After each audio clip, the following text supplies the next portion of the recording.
مساء الخير.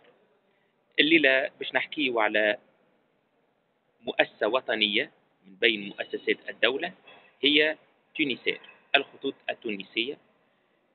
كنا ننتظر بعد زيارة السيد رئيس الجمهورية إلى هذه المؤسسة العريقة كون الموضوع متاع التأخير يتصلح. السيد رئيس الجمهورية مشى على العديد من الإشكاليات اللي سمعهم، من بينهم التأخير، ملفات شبهات الفساد إلى غيره من الملفات.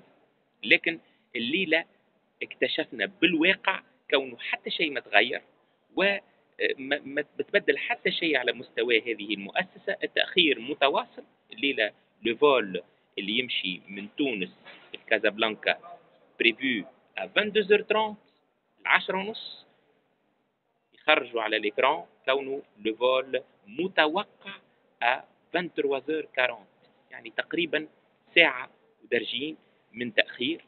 هذا اليوم غير مقبول بصراحة. لابد من إيجاد حل جذري لهذه المؤسسة لهذا التأخير.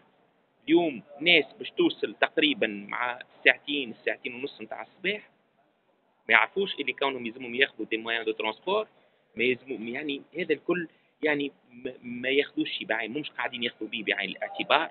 اليوم مؤسسة كما هكا لابد من إيجاد حل لهذا التأخير الإشكاليات المتعلقة بهذه المؤسسة.